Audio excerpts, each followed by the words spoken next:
We turn now to the President of Israel, Isaac Herzog, who joins us from Jerusalem. Good afternoon to you, sir. Good morning, Margaret. Your country lost 1,200 of its civilian citizens on October the 7th, and I know you're still reeling from that. But what we're seeing in Gaza right now with Hamas and this concentration of very intense fighting around Al-Shifa Hospital, if that is indeed Hamas's command center, does that mean this war ends if you take control of it? Well, the war we've taken on against Hamas is a war which matters to the entire well-being and safety of the world, I would say. And therefore, our main aim at this stage, following the atrocities we've gone through on October 7th, is to uproot the capability of Hamas. It doesn't end in Shifa Hospital. They're based all throughout Gaza. I know you have personally met with many of the families of the roughly 240 hostages being held by Hamas and other terror groups. Can you explain why Israel is reportedly now considering releasing Palestinian women and children from your prisons in exchange for some of these hostages held by Hamas? I don't want to give any illusions. Qatar is trying to mediate, so is Egypt, in order to get a humanitarian release of some of the hostages. We demand all the hostages. That's the worldwide demand. But there are talks, of course, behind the scenes. I cannot confirm any details. What I can say is that there is nothing substantial right now on the table. The United States is also heavily involved in this, so there's nothing tangible that I can report. I ask because in the past, Israel has flatly refused that Hamas proposal to release Palestinians from prison. Are you saying that's a false report? It's not the same. It's not the same. The report doesn't say that Israel is willing to release murderers who are sentenced for life sentence. In my speech in Congress to a joint session of the House in July, mid-July, I said that the entire problem with the peace process in the region is terror. Terror is undermining the entire ability to move forward. All of those who remember decades of trying to make peace with our neighbors know that we can make peace with those who adhere to the agreements and fight terror. Unfortunately, a nation which supports and hails terror cannot be a partner, and we've seen the atrocious results. I understand, and the United States of America considers Hamas to be a terrorist organization and has for decades. They're very clear on that. But as you just mentioned, you have long been an advocate for peace with the Palestinians. But there are many in the current government who, before October 7th, were not and do not favor two states for two people. Do you still believe that is the way, ultimately, to have peace?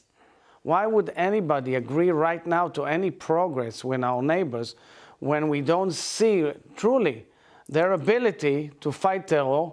And many of them, including those in Gaza, are hailing and smiling and celebrating in the most atrocious way the world's greatest atrocity almost since World War II. May I also add and tell you that part of the whole issue is that it's kind of a culture that celebrates these awful atrocities. These atrocities cannot be accepted in any way. It means it has nothing to do with the conflict. It has nothing to do with the borders, with settlements or anything. This is simple, clear barbarism, Jew hate, other hate, which is advocated by ISIS, Hamas, Al-Qaeda, which if we weren't here, then Europe will be next, and probably the United States is the end game for all of them. I understand, and I'm not discounting in any way anti-Semitism around the globe, which is on the rise. When it comes specifically, though, to the long-term security of the democratic and Jewish state of Israel, it sounds like you have lost some hope for that peace process.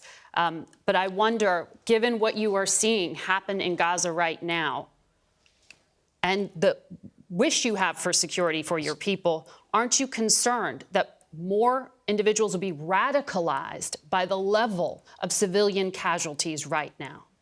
If we eradicate the capabilities of Hamas, we'll give hope to the Palestinians in Gaza too, to run their life decently, as we've expected in the accords we had with the Palestinians.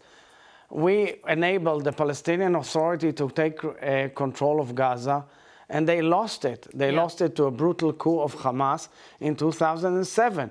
But the issue is, I kept on asking President Abbas of the Palestinian Authority on numerous occasions, would you go in if Israel takes Hamas out? And he said no. Now I don't know exactly where he's at and if they're even capable of doing so.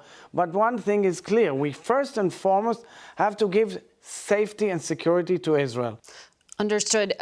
Even the United States government says that death toll of 11,000 Palestinians may be an undercount. They say they can't separate civilians from Hamas fighters, but it's still a tremendous amount of death. So given that, how can you say with certainty that Israel's military and intelligence is hitting the right targets right now, that the dying that is happening is necessary and helpful to your security? I thank you for this question. First of all, because I want to express my utter pain and sorrow for any innocent casualty on the Palestinian side. We are doing our utmost according to international humanitarian law. First and foremost, we alert people. Well, I mean, what's the story here? The enemy, these terrorists, fought and tried to kill us and send missiles and terrorists from their homes. So we have to go to these homes and we have to blow up all their infrastructure, tunnel, missiles, everything. So we go and we send leaflets, and we call and we phone and we send text messages to all the civilians in that area. We tell them move out, we give them time to move out, and we've opened humanitarian corridors, and we have increased dramatically the humanitarian aid to those who are moving out to a safety zone. Unfortunately, there could be casualties. Some of them are also by Hamas fire, and the reporting and the numbers are unclear to me. But I'm saying outright, we are doing our best. Unfortunately, these things happen, and we are sorry for it. But at the end of the day, we have to uproot that infrastructure because we have to defend ourselves according to our right and duty to defend our people. President Herzog, thank you for your time.